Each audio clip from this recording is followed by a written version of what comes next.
Ela chegou com roupas largas e um currículo amassado para ser babá da filha dele. Ele, um CEO milionário, a tratou com desprezo. Meses depois, em uma festa de gala, ela apareceu deslumbrante e todos a desejavam. E o que ele fez naquela noite deixou todos chocados. A porta se fechou atrás de Isadora Mendes com um clique suave, um som quase imperceptível que, para ela, soou como o estrondo final de um mundo que desabava. Não houve gritos, nem pratos quebrados, nem o melodrama vulgar que as novelas tanto gostavam de exibir. Houve apenas o silêncio pesado da traição e a dignidade fria de quem escolhe não se quebrar em público. Do lado de dentro daquele apartamento, que por 5 anos ela chamou de lar, estava Rodrigo, o homem a quem dedicou seus melhores sorrisos, e a outra, cujo perfume barato agora impregnava o ar que antes era só deles. Isadora não olhou para trás. Carregava uma única mala com roupas escolhidas às pressas, e a bolsa onde seu coração parecia ter se alojado, pesado e dolorido. Na rua, o ar de São Paulo, denso e carregado de promessas e poluição, encheu seus pulmões. Era noite e a cidade pulsava com uma vida que parecia zombar de sua paralisia. As luzes dos prédios eram como olhos indiferentes testemunhando sua solidão. Ela caminhou sem rumo, as rodas da pequena mala protestando contra as irregularidades da calçada. Cada passo era uma batalha contra a vontade de sentar no meio-fio e permitir que as lágrimas, que queimavam seus olhos, finalmente caíssem. Mas ela não o fez. Naquele momento, sob o brilho artificial da metrópole, Isadora fez uma promessa silenciosa. Um pacto firmado com a mulher que via refletida nas vitrines escuras. Recomeçaria. Não por vingança, não para provar algo a Rodrigo, mas por si mesma. Encontraria um caminho de volta para a Isadora que existia antes dele, a jovem linda e cheia de sonhos que havia se perdido em algum ponto do caminho, ofuscada pelo amor que se revelou uma farsa. A noite foi um borrão de pensamentos confusos em um hotel barato no centro da cidade, o tipo de lugar que não faz perguntas. Ao amanhecer, a dor ainda estava lá, uma companheira fiel, mas a promessa da noite anterior a impulsionou para fora da cama. Com os cabelos castanhos presos em um coque despretensioso, vestindo uma calça jeans gasta e uma blusa larga que escondia as curvas de seu corpo como uma armadura, ela saiu para enfrentar a selva de pedra. Na bolsa, junto com os poucos documentos que pegou, estava seu currículo. As folhas, um pouco amassadas, listavam suas experiências como secretária e assistente administrativa, habilidades que agora pareciam pertencer a uma vida passada. O primeiro não veio de uma firma de advocacia. Não temos vagas no momento, mas guardaremos seu currículo, disse a recepcionista com um sorriso ensaiado. O segundo, de uma agência de publicidade. Buscamos um perfil mais dinâmico, o gerente de RH explicou, olhando-a de cima a baixo com um desdém mal disfarçado. O terceiro, o quarto, o quinto. A cada porta fechada, um pedaço de sua esperança se esvaía. O sol do meio-dia castigava o asfalto e o estômago de Isadora roncava, um lembrete cruel de que a dignidade não enchia a barriga. Ela comprou um pão de queijo e um café com as poucas moedas que encontrou no bolso e sentou-se em um banco de praça, observando o fluxo incessante de pessoas. Eram tantos rostos, tantas vidas se cruzando, e ela se sentia completamente invisível, um fantasma no meio da multidão. Foi então que a realidade a atingiu com a força de um soco. Estava sozinha, verdadeiramente sozinha. A dor da traição se misturou ao medo do futuro, e a muralha que construiu ao redor de si começou a ruir. Uma lágrima solitária escapou e deslizou por seu rosto, um pequeno rio de desespero. Foi nesse exato momento, quando o mundo parecia ter lhe virado as costas, que uma voz infantil, doce como mel, a tirou de seu torpor. Moça, por que você está chorando? Isadora ergueu os olhos e viu um par de grandes olhos azuis a encarando com uma curiosidade genuína. Eram os olhos de uma garotinha de talvez 5 ou 6 anos, com cabelos loiros que brilhavam como ouro sob o sol. Em sua pequena mão, ela segurava uma margarida um pouco murcha que estendia em sua direção. Toma, para você não ficar mais triste. O gesto, tão simples e puro, quebrou algo dentro de Isadora. Ela aceitou a flor, seus dedos tocando os da menina por um instante. Uma corrente de calor pareceu percorrer seu braço, afastando o frio que se instalara em sua alma. Obrigada, ela sussurrou, a voz embargada. Ela é linda. Meu nome é Luna, disse a menina, sentando-se ao seu lado no banco com a naturalidade de quem acaba de reencontrar uma velha amiga. Qual é o seu? Isadora. Isadora, repetiu Luna, testando o som do nome. É um nome de princesa. Isadora não pôde deixar de sorrir. Um sorriso verdadeiro, o primeiro em muitas horas. A conversa fluiu com uma facilidade surpreendente. Luna falou sobre sua escola, sobre seu coelho de pelúcia chamado Pompom e sobre como não gostava de brócolis. Isadora ouvia, encantada pela inocência e pela alegria contagiante daquela pequena criatura. Por alguns minutos, ela se esqueceu de Rodrigo, do apartamento vazio, dos currículos amassados. Havia apenas o sol, a praça e a risada de uma criança. A magia do momento foi interrompida por uma voz firme, mas elegante. Luna, querida, eu não disse para você não falar com estranhos? Uma senhora de cabelos grisalhos impecavelmente penteados, vestindo um tailleur de linho de um corte que Isadora só via em revistas de luxo, aproximou-se delas. Seu rosto era marcado por rugas finas que não diminuíam sua beleza, mas acrescentavam um ar de autoridade e sabedoria. Ela olhou para Isadora e seu olhar, inicialmente desconfiado, suavizou-se ao ver a flor na mão dela e a expressão serena no rosto da neta. Vovó, essa é a Isadora, anunciou Luna, radiante. Ela é minha nova amiga e ela é uma princesa. A senhora sorriu, um sorriso discreto que iluminou seu rosto. É um prazer, Isadora. Eu sou Helena Vasconcelos. O nome ressoou na mente de Isadora. Vasconcelos, a grife. Uma das maiores e mais respeitadas do país. Aquela mulher não era apenas elegante, era uma lenda no mundo da moda. Helena observou Isadora com atenção. Viu além das roupas simples e do semblante cansado. Viu a doçura no sorriso que ela dirigia a Luna, a gentileza em seus gestos e uma centelha de força em seus olhos, mesmo que estivessem marejados. Havia uma dignidade nela, uma aura de resiliência que Helena, uma mulher que enfrenta suas próprias batalhas, reconheceu imediatamente. Luna raramente se aproxima de alguém com tanta facilidade, comentou Helena, sua voz agora mais calorosa. Você deve ter algo de especial. Isadora sentiu o rosto corar. Sua neta é um encanto. Ela me encontrou em um momento difícil. A vida é feita deles, minha jovem, disse Helena, com a sabedoria de quem já viveu muito. O que nos define é como nos levantamos depois da queda. Seu olhar pousou na bolsa de Isadora, de onde uma ponta do currículo amassado era visível. Você está procurando emprego? A pergunta foi direta, mas não invasiva. Isadora apenas assentiu, sentindo-se subitamente exposta. Meu filho, o pai de Luna, começou Helena com uma leve hesitação, está procurando uma nova babá para ela. Na verdade, estamos em uma busca desesperada. Luna tem... Bem, ela tem um talento especial para fazer com que todas as candidatas peçam demissão em menos de uma semana. Ela olhou para a neta, que deu um sorrisinho travesso. Mas com você, a conexão foi instantânea. Eu vi. A ideia era absurda.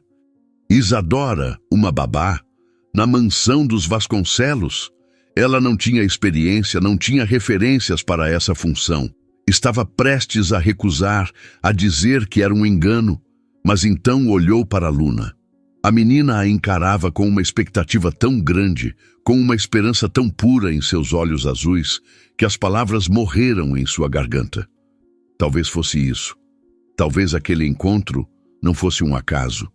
Talvez fosse o universo lhe oferecendo uma tábua de salvação, por mais improvável que parecesse. Eu não sei se tenho o perfil, gaguejou Isadora. O perfil que eu busco é o de alguém que faça minha neta sorrir como ela está sorrindo agora, respondeu Helena, sua decisão já tomada. O resto é detalhe. Venha até minha casa amanhã para uma conversa formal. Considere uma entrevista. Ela entregou a Isadora um cartão com um endereço em um dos bairros mais nobres de São Paulo. Às 10 da manhã. Seja pontual. Luna bateu palmas, eufórica. Você vai, Isa, por favor, diz que vai. Olhando para aquele rosto iluminado, Isadora sentiu a promessa que fez a si mesma na noite anterior ganhar um novo sentido. Recomeçar. Talvez o recomeço não fosse encontrar o mesmo caminho de antes, mas se permitir trilhar um completamente novo. Eu vou, disse ela, e ao pronunciar aquelas palavras, sentiu um peso sair de seus ombros. A noite que se seguiu foi uma das mais longas da vida de Isadora. O cartão de Helena Vasconcelos, com seu relevo sutil e tipografia elegante, parecia queimar sobre a mesa de cabeceira do quarto de hotel. Era um portal para um universo que ela não conhecia, um mundo de riqueza e poder que parecia tão distante de sua realidade quanto as estrelas. O medo e a esperança travavam uma batalha feroz em sua mente. E se fosse um erro? E se ela não fosse suficiente? A imagem de Rodrigo rindo com a outra mulher assombrava seus pensamentos, um lembrete cruel de sua recente humilhação. Ele sempre a chamou de simples, de comum. Você é uma mulher para casar, Isadora, não para deslumbrar, ele disse uma vez, e na época ela tomou como um elogio. Agora a frase soava como uma sentença. Mas então, a imagem do rosto de Luna, iluminado por um sorriso puro, sobrepunha-se à memória da traição. A forma como a menina lhe ofereceu a flor, a confiança imediata em seus olhos, era um bálsamo para sua alma ferida. Era por Luna que ela iria. Era pela promessa que fez a si mesma. Com o coração martelando no peito, ela passou a noite pesquisando sobre a família Vasconcelos. As notícias eram um misto de glamour e tragédia. Falavam do império da moda construído por Helena, da genialidade de seu filho, Augusto, como CEO, e da morte trágica de sua esposa, mãe de Luna, em um acidente de carro 2 anos antes. A matéria dizia que Augusto Vasconcelos havia se tornado um homem recluso, frio, dedicado exclusivamente ao trabalho e à filha, mas incapaz de se conectar verdadeiramente com ela desde a perda. Ele era descrito como um homem quebrado, um rei em um castelo de gelo. Na manhã seguinte, Isadora escolheu a melhor roupa que tinha, uma calça social preta e uma blusa de seda branca, ambas peças que guardava para ocasiões especiais em sua antiga vida. Eram simples, mas de bom corte. Prendeu os cabelos em um coque baixo e elegante e usou o mínimo de maquiagem, apenas para disfarçar as olheiras da noite mal dormida, e colocou seus óculos. Ao sair do hotel, sentia-se uma impostora a caminho do palácio. O endereço no cartão a levou a um bairro onde os muros altos escondiam mansões e os carros que passavam valiam mais do que ela ganharia em uma vida inteira. Ao parar em frente ao portão imponente dos Vasconcelos, sentiu o fôlego faltar. A casa, ou melhor, a mansão, era uma obra de arte da arquitetura moderna, com linhas retas, vidro e jardins exuberantes que pareciam ter sido esculpidos pela natureza.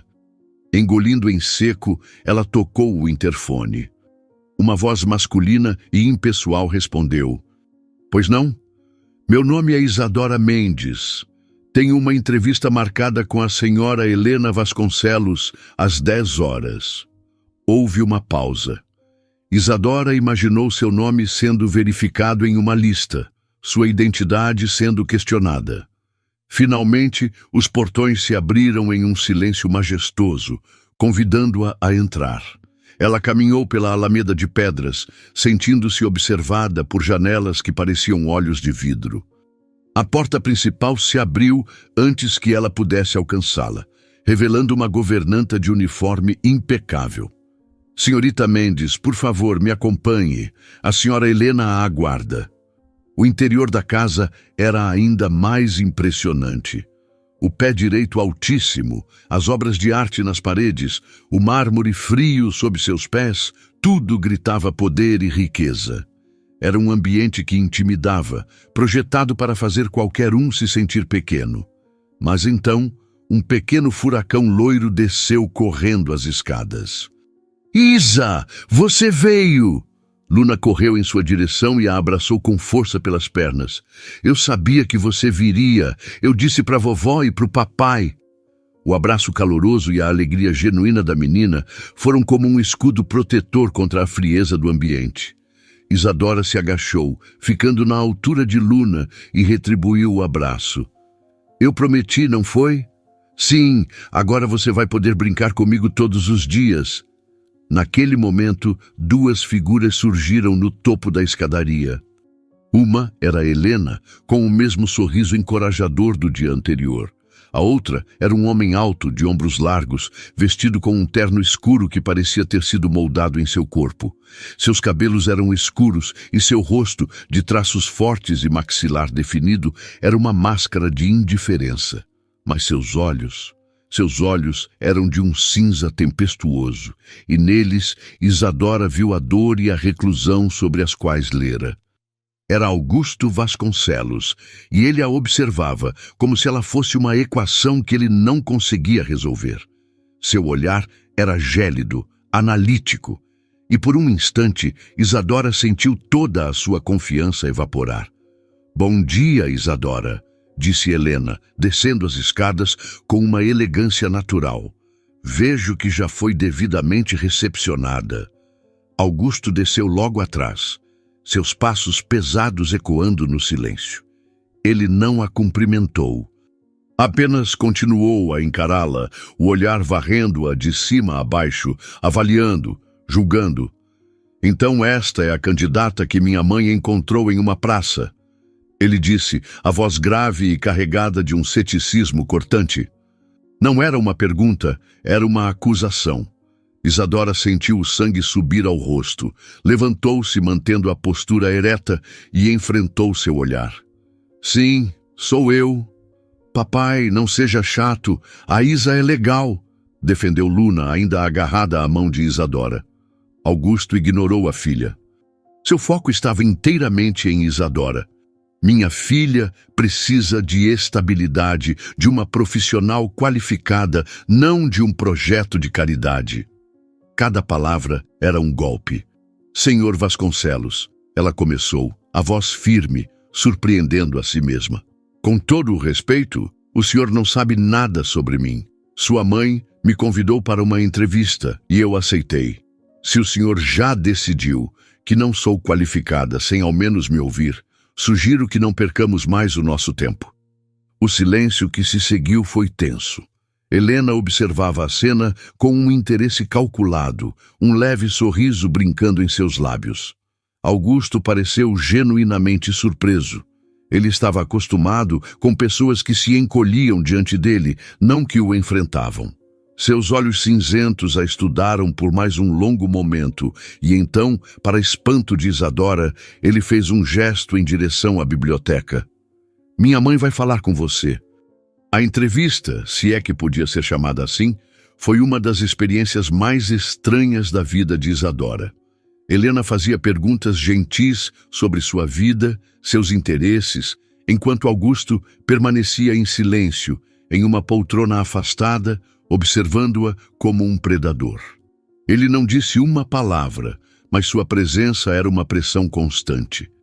Isadora sentia seu olhar perfurando suas defesas, procurando por falhas, por fraquezas. Enquanto isso, Luna se recusava a sair de perto dela. Trouxe seus brinquedos, seus livros de colorir e sentou-se no tapete aos pés de Isadora, conversando e mostrando seus desenhos. Sem perceber, Isadora começou a interagir com a menina de forma natural. Elogiou um desenho, ajudou-a a encontrar o lápis de cor azul, contou uma pequena história sobre um dos personagens de seu livro. Ela se esqueceu de que estava sendo avaliada. Por alguns minutos, havia apenas ela e Luna em uma bolha de cumplicidade. Sem que ela soubesse, aquela era a verdadeira entrevista. Helena e Augusto não estavam apenas ouvindo suas respostas, estavam observando suas ações. De um canto discreto da estante, a lente de uma câmera de segurança capturava cada sorriso, cada gesto de carinho.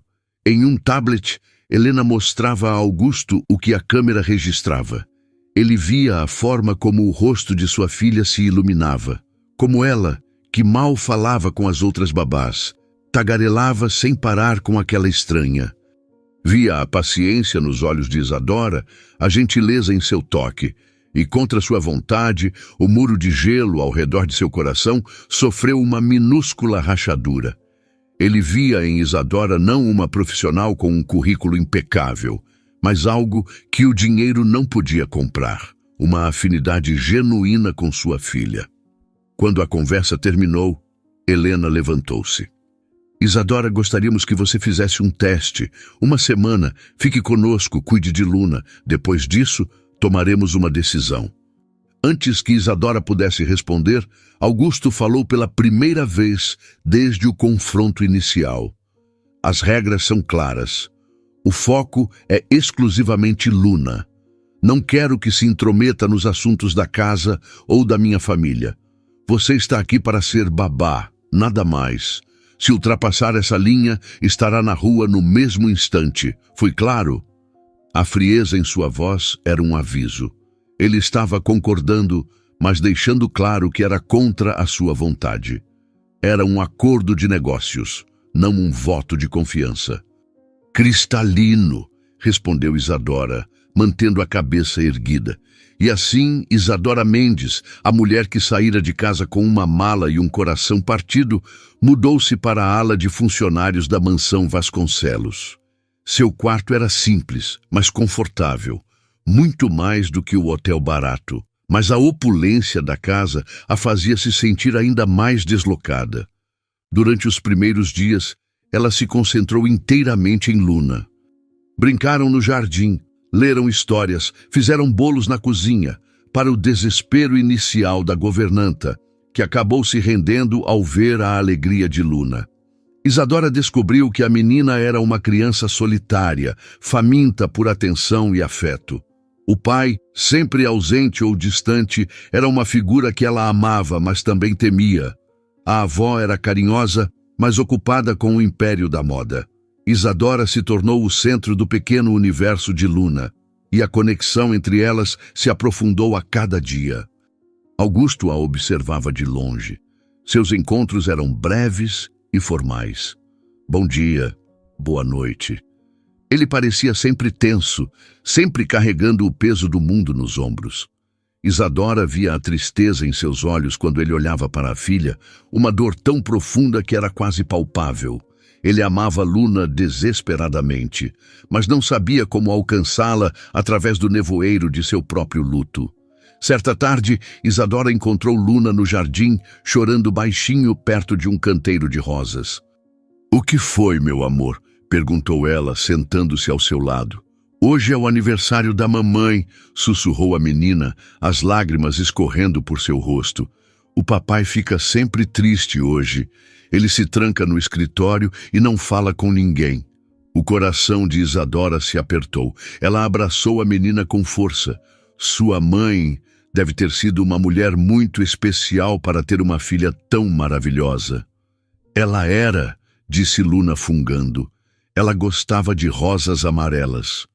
Naquele momento, Isadora tomou uma decisão. Deixou Luna com a avó e foi até o escritório de Augusto. A porta estava fechada. Ela hesitou, lembrando-se de sua ameaça. Não se intrometa. Mas a imagem do rosto choroso de Luna a impulsionou. Ela bateu suavemente. Eu disse que não quero ser incomodado. A voz de Augusto veio de dentro, ríspida e carregada de dor. Isadora respirou fundo e abriu a porta. Ele estava de costas, olhando pela janela panorâmica que dava para o jardim. Sobre a mesa, uma única foto em um porta-retratos de prata. Uma mulher linda, sorridente, abraçada a uma Luna ainda bebê. Sua filha precisa de você, disse Isadora, a voz suave, mas firme. Ela não precisa que você seja forte. Ela precisa que você compartilhe a sua dor com ela. Ela também sente falta da mãe. Augusto se virou lentamente. Seus olhos estavam vermelhos e, pela primeira vez, a máscara de frieza havia caído. Ele parecia vulnerável, quebrado. Você não sabe de nada. Ele rosnou, mas sem a convicção de antes. Eu sei o que é perder tudo, respondeu ela, pensando em sua própria perda, tão diferente, mas tão dolorosa. E sei que o luto é mais pesado quando carregado sozinho. Luna está lá fora, chorando pelas rosas amarelas que a mãe dela amava. Ela não deveria chorar sozinha, e nem o senhor. Ela se retirou, fechando a porta suavemente, o coração disparado. Tinha certeza de que seria demitida. Havia cruzado a linha que ele traçou de forma tão clara, mas alguns minutos depois, pela janela de seu quarto, ela viu uma cena que a fez prender a respiração. Augusto saiu para o jardim, caminhou até o canteiro de rosas e se ajoelhou ao lado de Luna. Ele a abraçou, e os dois ficaram ali, pai e filha, chorando juntos sob o sol da tarde. Naquela noite, quando Isadora estava colocando Luna na cama, Augusto apareceu na porta do quarto. Ele não disse nada por um longo momento, apenas observou a cena. Luna já dormia, um sorriso tranquilo no rosto. Helena Vasconcelos, a matriarca observadora, via tudo. Ela notava os olhares trocados, a suavidade crescente na voz do filho, a forma como Isadora parecia trazer luz de volta àquela casa sombria. E em sua mente brilhante e estratégica, um plano começava a se formar. Ela não via em Isadora apenas uma babá excepcional. Via uma tela em branco de potencial puro, uma beleza natural e uma força interior que o mundo da moda, tão saturado de artificialidade, desesperadamente precisava. A oportunidade perfeita surgiu em uma terça-feira caótica.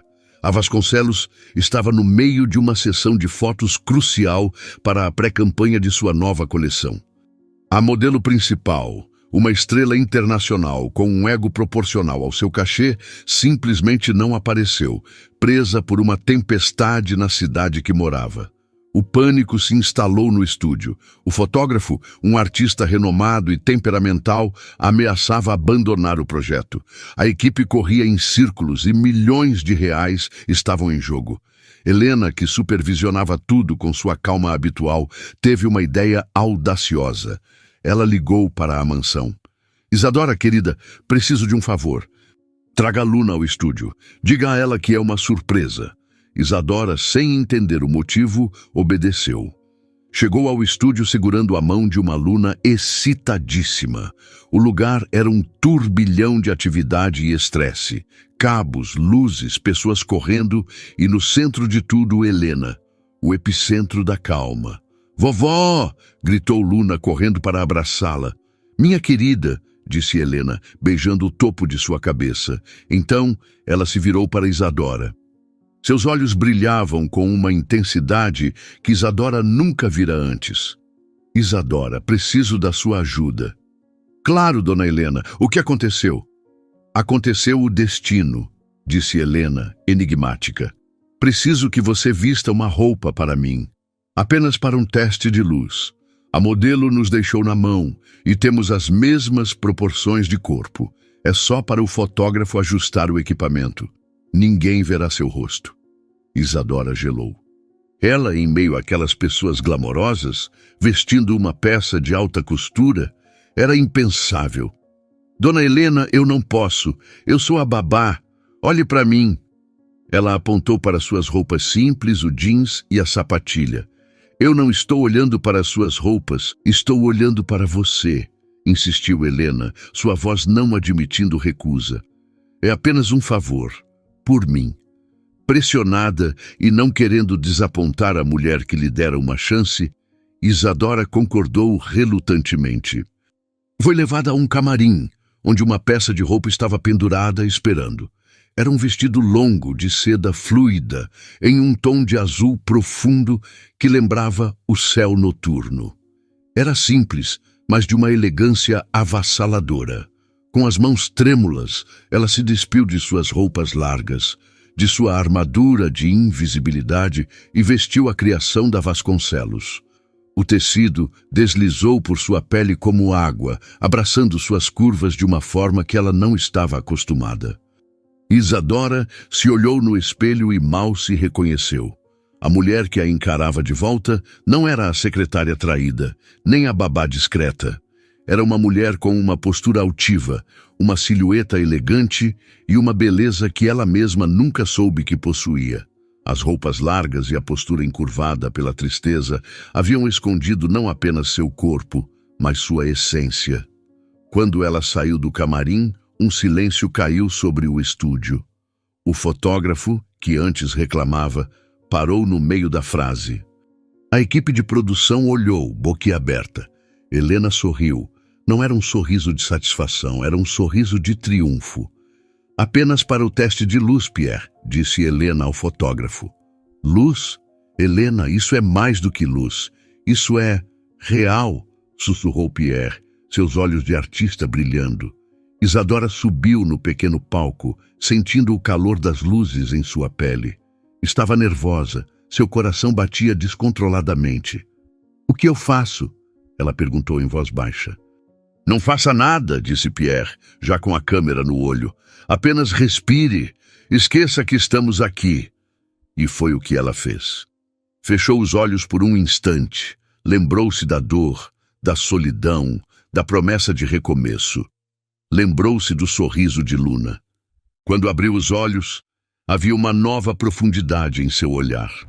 Uma melancolia misturada com uma força inabalável. Ela não posou. Apenas existiu. E a câmera capturou tudo. A forma como a luz esculpia os ossos de seu ombro, a curva graciosa de seu pescoço, a dignidade em sua postura. Helena, de um canto, deu uma ordem sutil à equipe. O rosto fica na sombra, ela não quer aparecer. Então, foco no corpo, na textura, na emoção que a peça transmite. A sessão, que deveria ser um simples teste, durou quase 1 hora. Isadora moveu-se com uma graça instintiva, uma naturalidade que as modelos profissionais levavam anos para fingir. Ela não estava vendendo um vestido, estava contando uma história. A história de uma mulher se reerguendo. Quando tudo terminou, ela voltou para o camarim, o corpo tremendo de adrenalina. Vestiu suas roupas antigas, que agora pareciam estranhas, inadequadas. Voltou a ser a babá invisível, mas algo dentro dela havia mudado. Ela teve um vislumbre de uma outra Isadora, uma mulher que ela não conhecia, mas que a fascinava. Naquela noite, Helena convocou uma reunião de emergência com sua equipe de marketing. Na tela, exibiu as fotos de Isadora, com o rosto sempre oculto pela sombra ou pelo ângulo da câmera. A reação foi unânime. Eram as imagens mais poderosas que a marca produziu em anos. Quem é ela? lhe perguntou o diretor de marketing. Ela é o nosso segredo, respondeu Helena. Ela é a nossa nova campanha. Vamos chamá-la de Projeto Aurora, o nascer de uma nova beleza, uma musa real, autêntica. Não vamos revelar seu rosto nem seu nome. Vamos criar um mistério. O público não vai comprar apenas um vestido. Vai comprar a promessa de que a verdadeira beleza vem de dentro, que ela pode ser encontrada em qualquer mulher. O plano era arriscado, mas genial. E Helena sabia que precisava convencer a pessoa mais importante e mais cética de todas. seu filho. Ela mostrou as fotos a Augusto em seu escritório na mansão. Ele olhou para as imagens, a testa franzida em concentração. São excelentes, mãe. Pierre se superou. Quem é a modelo? Não a reconheço. Não é uma modelo profissional, disse Helena, observando a reação dele cuidadosamente. É a Isadora. Augusto levantou a cabeça bruscamente, seus olhos cinzentos se arregalando em choque. Ele olhou novamente para as fotos, desta vez com um novo entendimento. Viu a curva familiar de um ombro, a postura que ele via todos os dias em sua casa, mas viu também uma sensualidade e uma força que ele nunca havia notado. Uma onda de emoções conflitantes o atingiu. Admiração pela beleza das imagens, raiva pela audácia de sua mãe em usar a babá de sua filha. E algo mais, algo que ele não ousou admitir, um ciúme possessivo e irracional. A ideia de que outros homens viriam aquelas imagens, mesmo sem saber quem ela era, o perturbou profundamente. Você não tinha o direito, ele disse, a voz baixa e perigosa. Ela é a babá da Luna. A estabilidade da minha filha é a única coisa que importa. E você acha que isso ameaça a estabilidade dela? Retrucou Helena calma. Pelo contrário, estou oferecendo a Isadora uma oportunidade, uma carreira. Estou pensando no futuro dela também. E estrategicamente, para a empresa, isso é ouro. Uma história real, uma mulher real. E veja como ela é linda. As roupas que ela usa e aquele óculos escondem essa beleza. Ela não é um produto para ser vendido, ele explodiu, levantando-se. Eu não vou permitir. Não é você quem decide, Augusto. E campanha é minha responsabilidade. E Isadora é uma mulher adulta, capaz de tomar suas próprias decisões, disse Helena, firme. Eu já falei com ela. Ofereci um contrato, um treinamento completo em sigilo. Ela se tornará a imagem da Vasconcelos, mas permanecerá anônima, protegendo a si mesma e a Luna. Ela aceitou. A revelação o atingiu como um soco. Ela havia aceitado. Ela e sua mãe haviam conspirado pelas suas costas. Sentiu-se traído, excluído. A imagem de Isadora, a mulher quieta e gentil que trouxe paz à sua casa, agora se misturava com a da figura poderosa e sedutora das fotografias. E ele não sabia como conciliar as duas. Nos dias que se seguiram, um novo segredo se instalou na mansão.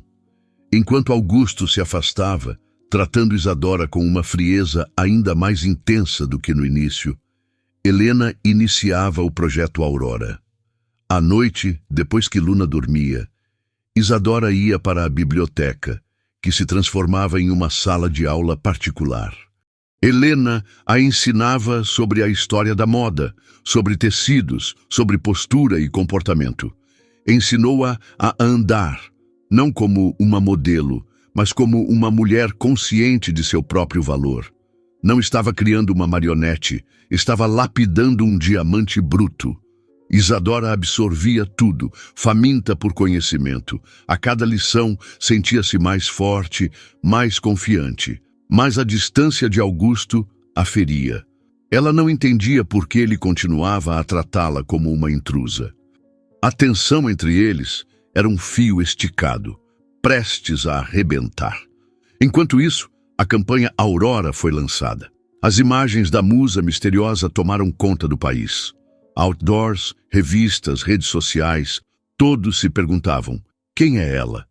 A mulher sem rosto tornou-se o rosto da beleza real. A campanha foi um sucesso viral, e a Vasconcelos nunca esteve tão em alta. Dentro da mansão, no entanto, Augusto via Isadora florescer sob a tutela de Helena, tornando-se mais elegante, mais segura de si e temia perdê-la. Temia que aquele mundo de glamour a roubasse e ela se afastasse de Luna ou seria dele. Ele se pegava observando-a, tentando conciliar a imagem da babá de roupas simples com a da mulher poderosa cuja silhueta estampava os outdoors da cidade. A distância que ele impunha era uma defesa frágil contra os sentimentos que ela despertava nele. Sentimentos que ele considerava uma traição à memória de sua falecida esposa. Enquanto a fama da musa misteriosa crescia, Augusto começou a perceber o impacto positivo que Isadora tinha não apenas em Luna, mas nele mesmo. A casa, antes um mausoléu de silêncio e dor, agora tinha risadas ecoando pelos corredores. O sorriso de Luna era mais frequente, suas crises de choro mais raras. E ele, apesar de sua resistência, sentia-se menos sobrecarregado. A presença de Isadora era uma força calmante, uma âncora em seu mundo caótico.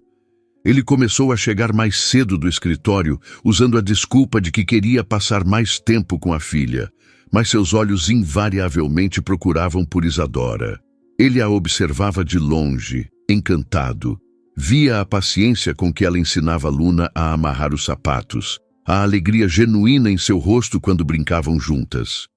Em uma tarde chuvosa, ele as encontrou na sala de estar, construindo um forte com lençóis e almofadas.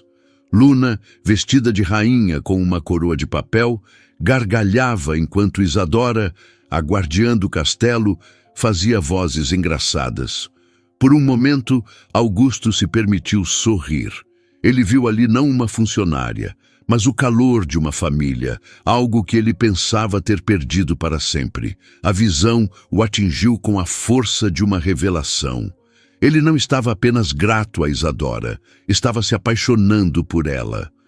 A tensão latente na casa estava prestes a explodir com a chegada de uma figura do passado de Augusto, Natália. Modelo famosa, ex-namorada de Augusto antes de seu casamento, Natália era a antítese de Isadora. Era calculista, arrogante e via na reaproximação com o agora viúvo e poderoso CEO uma oportunidade de ouro. Ao saber do sucesso da nova campanha da Vasconcelos e da existência de uma musa misteriosa, ela sentiu seu território ameaçado e decidiu agir. Natália apareceu na mansão sem ser anunciada, usando sua antiga familiaridade com a família como passe livre. Era uma visão de perfeição fabricada, desde os cabelos impecáveis até as unhas de grife. Encontrou Augusto no jardim, tentando, sem jeito, consertar o balanço de Luna. "Auge, querido! Há quanto tempo?" ela disse, a voz um ronronar sedutor. Augusto se enrijeceu. "Natália, o que faz aqui?" "Vim ver você. Soube da nova campanha. Um sucesso absoluto. Mas todos se perguntam quem é a modelo. Achei que talvez você precisasse de um rosto conhecido para associar à marca. O meu, talvez?" ela sugeriu, passando a mão pelo braço dele.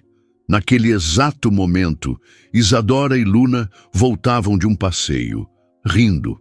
Luna, ao ver Natália tão perto de seu pai, parou abruptamente, seu sorriso desaparecendo. Ela instintivamente se escondeu atrás de Isadora, agarrando sua perna. Natália olhou para Isadora de cima a baixo, um desprezo evidente em seu olhar. "E quem é esta? A nova empregada?" Antes que Augusto pudesse responder, Isadora se adiantou com calma. "Eu sou Isadora, a babá da Luna." "Ah, a babá", disse Natália, o tom carregado de desdém. "Imagino que seja difícil encontrar ajuda qualificada hoje em dia." Ela se virou para Luna, forçando um sorriso que não alcançava seus olhos frios. "Olá, pequena.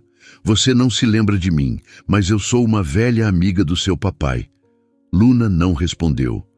Apenas apertou mais a perna de Isadora, olhando para Natália com uma desconfiança infantil e infalível. Nos dias seguintes, Natália se tornou uma presença constante e indesejada na mansão.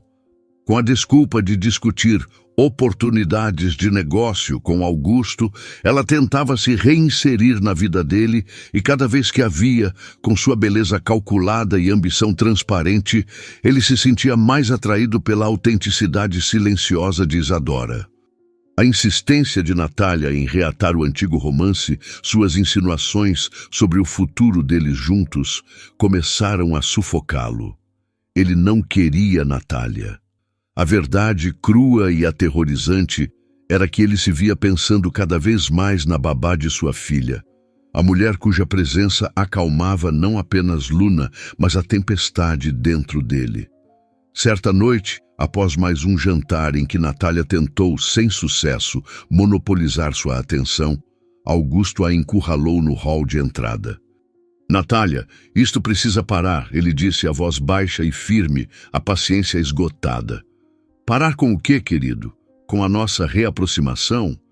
Ela ronronou tentando tocá-lo. Ele se afastou, o gesto brusco. Não existe nossa reaproximação. Você está aqui como uma convidada, e só. Eu não tenho interesse em reviver o passado. Minha vida, minhas prioridades são outras agora. Se você não consegue respeitar isso, a porta está aberta.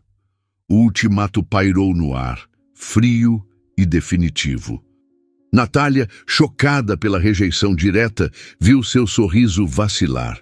Seus olhos faiscaram de fúria, mas ela era inteligente demais para fazer uma cena. Apenas assentiu, a mandíbula tensa.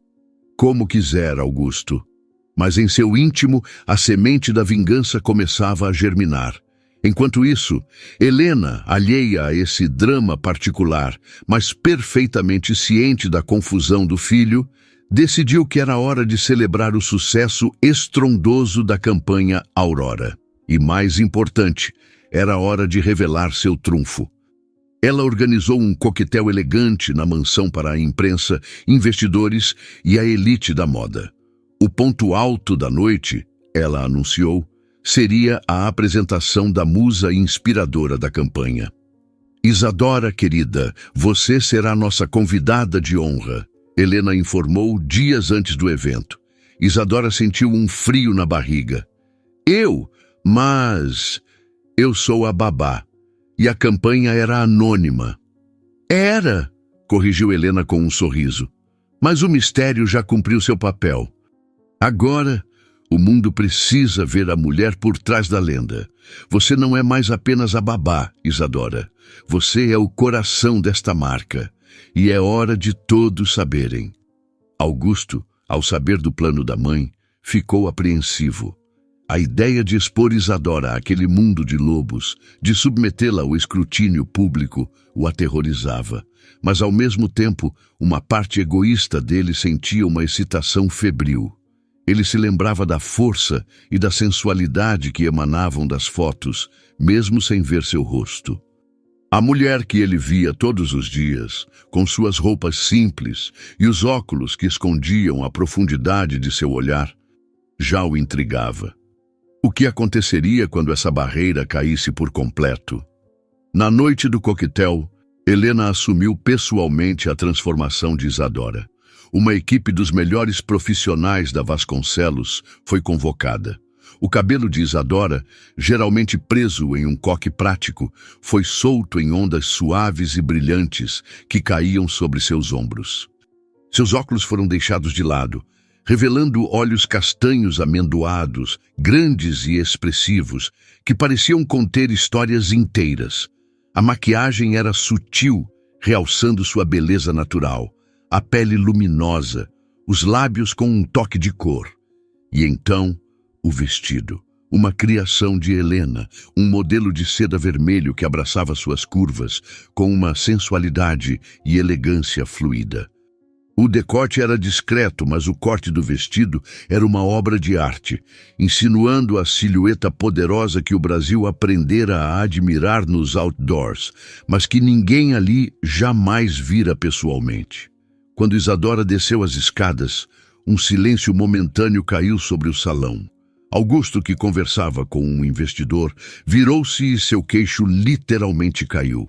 A respiração ficou presa em sua garganta. Aquela não era a babá. Não era a mulher de roupas largas. Era uma visão, uma deusa. A beleza que ele apenas intuía nas fotos agora estava ali, real, avassaladora e muito mais potente do que ele jamais imaginara. Algo dentro dele, uma brasa que ele tentava manter sob controle, acendeu-se em uma fogueira incontrolável. Isadora, nervosa, mas sustentada pela mão firme de Helena, foi apresentada. A reação foi de choque e admiração. A mulher por trás da campanha mais falada do ano não era uma supermodelo internacional, mas uma beleza real, acessível e por isso mesmo estonteante. Ricardo, o jovem e carismático diretor de marketing da Vasconcelos, foi um dos primeiros a se aproximar. Ele, que se apaixonou pela imagem da campanha, ficou instantaneamente cativado pela mulher real. Isadora, é um prazer finalmente colocar um rosto neste fenômeno, disse ele com um sorriso encantador. Você é ainda mais impressionante pessoalmente.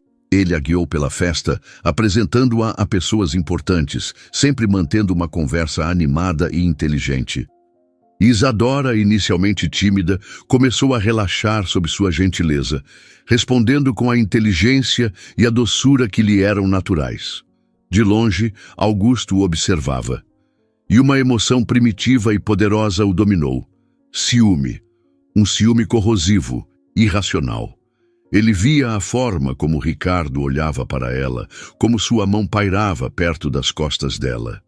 Via o sorriso de Isadora. Um sorriso que ele sentia que deveria ser apenas para ele e para Luna. Cada risada que ela compartilhava com o diretor de marketing era como uma faca em seu peito. Luna, radiante em seu vestido de festa, correu até o pai. Papai, olha a Isa! Ela não parece uma princesa de verdade? Sim, meu amor, ela parece, respondeu Augusto, a voz tensa, os olhos fixos no casal que conversava animadamente do outro lado do salão. Helena aproximou-se, percebendo o desconforto do filho. Ciúmes, Augusto? Ela perguntou, um sorriso divertido nos lábios. Talvez agora você perceba o que está em risco de perder se continuar se escondendo assim. A festa acabou e os convidados se foram. A casa mergulhou no silêncio, mas a mente de Augusto era um turbilhão. Isadora, sentindo-se eufórica e exausta, subiu para a varanda de seu quarto, precisando de um momento para processar a noite surreal. O ar fresco da noite a acalmou. Ela tirou do bolso da pequena bolsa um guardanapo de papel. Nele, Ricardo havia anotado seu número de telefone pessoal. Caso queira conversar sobre o futuro ou sobre qualquer outra coisa, ele disse. Ela encarou o papel, um sorriso confuso nos lábios. Era a primeira vez, desde que separou, que um homem demonstrava interesse por ela. Era lisonjeiro, novo, estranho. Espero não estar interrompendo. A voz grave de Augusto a assustou.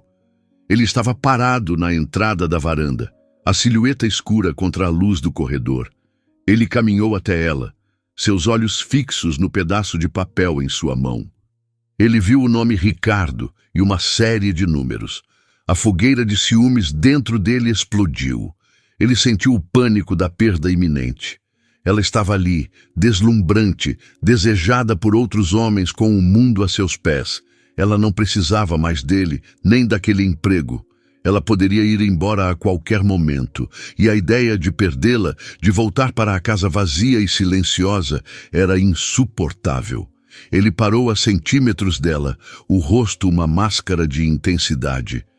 Isadora podia sentir o calor que emanava dele, ver a tempestade em seus olhos cinzentos. Jogue isso fora, ele disse, a voz um rosnado baixo e possessivo. Isadora o encarou, chocada pela ordem. O quê? O papel. Jogue fora, ele repetiu, dando um passo à frente, invadindo o espaço dela. Você não vai ligar para ele. Você não vai a lugar nenhum. Ele ergueu a mão e tocou seu rosto, o polegar traçando sua mandíbula, o toque enviando um choque elétrico por todo o corpo dela.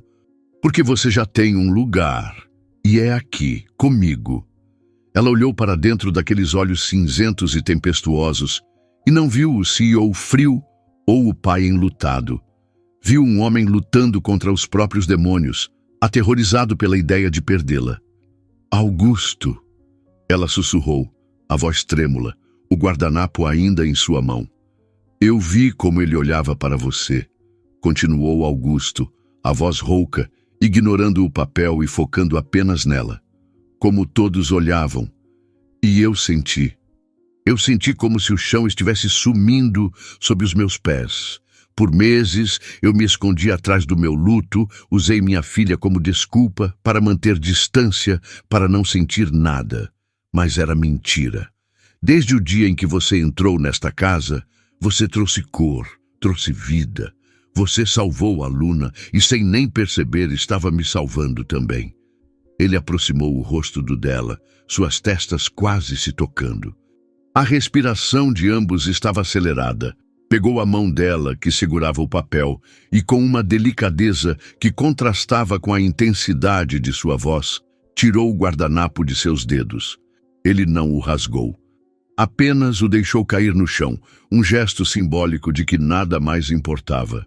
O coração de Isadora parou e depois disparou em um ritmo frenético. E então ele acabou com a distância entre eles. Seus lábios encontraram os dela em um beijo que era tudo o que haviam reprimido por meses. Era possessivo e desesperado, terno e apaixonado. Era um beijo que falava de dor e cura, de solidão e reencontro. As mãos de Isadora subiram para o pescoço dele, os dedos se enroscando em seus cabelos, puxando-o para mais perto. Ela o beijou de volta com a mesma intensidade, entregando-se completamente àquele momento, àquele homem.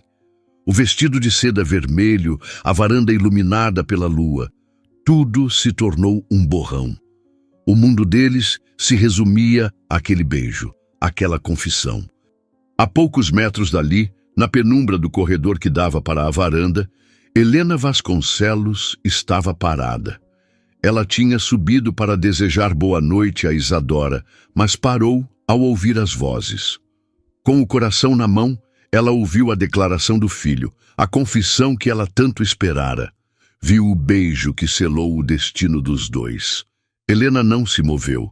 Apenas encostou-se na parede, fechou os olhos e deixou uma lágrima solitária de pura alegria escorrer por seu rosto.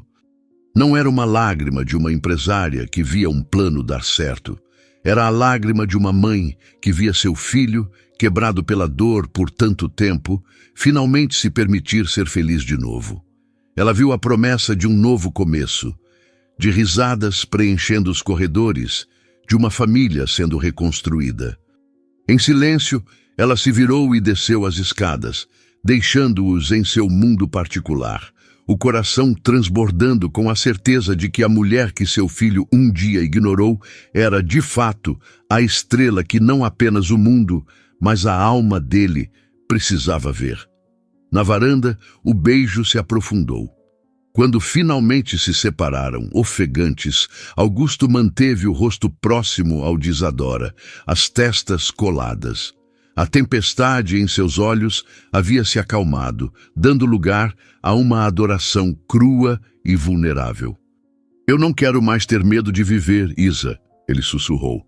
"Eu só tenho medo de viver sem você." "Você não vai precisar", ela respondeu, a voz embargada pela emoção acariciando o rosto dele. "Eu não vou a lugar nenhum." Aquela noite foi um divisor de águas.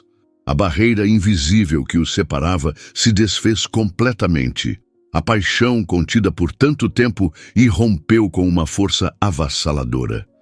Augusto a guiou para dentro, e pela primeira vez, a porta do quarto não se fechou para uma funcionária ou uma amiga, mas para a mulher que ele amava. O vestido vermelho, símbolo de sua transformação, deslizou para o chão, e nos braços um do outro, eles descobriram uma intimidade que ia muito além do físico. Era uma colisão de almas que se reconheceram na dor e agora se encontravam na cura. Os dias seguintes foram de uma felicidade quase vertiginosa. A mansão, antes um lugar de silêncios e luto, encheu-se de vida.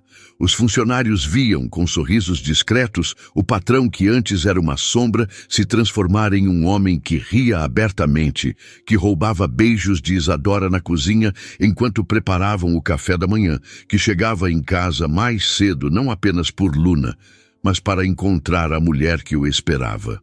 Luna com sua sabedoria infantil, foi a maior celebrante daquela união.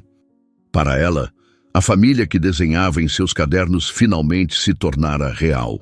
Vê-los de mãos dadas, vê-los se abraçando, era a materialização de seu maior desejo. A notícia do romance entre o CEO e a ex-babá que virou musa da marca causou um frenesi na mídia. Mas Augusto, agora com Isadora firmemente ao seu lado, lidou com a situação com uma confiança renovada. Eles deram uma única entrevista juntos, contando sua história com dignidade e verdade. O público, em vez de escândalo, viu um romance genuíno e a admiração por Isadora só cresceu.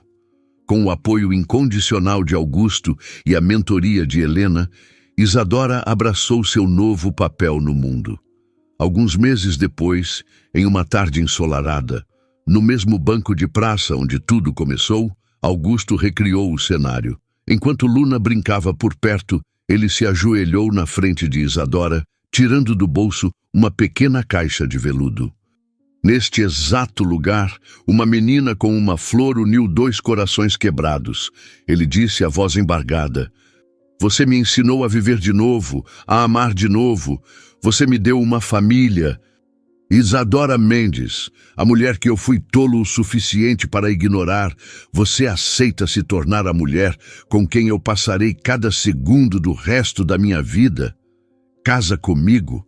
Com lágrimas de pura alegria escorrendo pelo rosto, Isadora disse o sim mais certo de sua vida, enquanto Luna corria para abraçá-los, selando o momento. O casamento foi uma cerimônia íntima e deslumbrante no jardim da mansão, o lugar que testemunhara toda a sua jornada. Isadora, em um vestido desenhado por ela e por Helena, era a imagem da felicidade. Augusto, ao seu lado, não conseguia desviar o olhar, seu amor por ela visível para todos. Luna, a dama de honra oficial, entregou as alianças com um sorriso que valia mais do que qualquer bênção. Naquela noite, sob um céu estrelado, enquanto dançavam a primeira dança como marido e mulher, Augusto a puxou para mais perto. "Lembra daquela noite na varanda?" Ele sussurrou em seu ouvido. "Eu disse que você tinha um lugar aqui comigo." "Eu lembro," ela sorriu, encostando a cabeça em seu peito.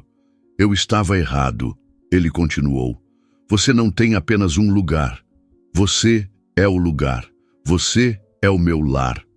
Isadora ergueu o rosto e o beijou, um beijo que não tinha mais a urgência desesperada daquela primeira vez, mas a promessa calma e profunda da eternidade. A mulher que um dia foi traída, que se sentiu invisível, que chegou com nada além de um coração partido, havia encontrado tudo. Ela não era mais a estrela que o mundo queria ver. Ela era o sol, em torno do qual o mundo dele agora girava, em uma órbita de amor, felicidade e recomeço sem fim. O que você achou da história? Deixe sua opinião nos comentários com uma nota de 0 a 10.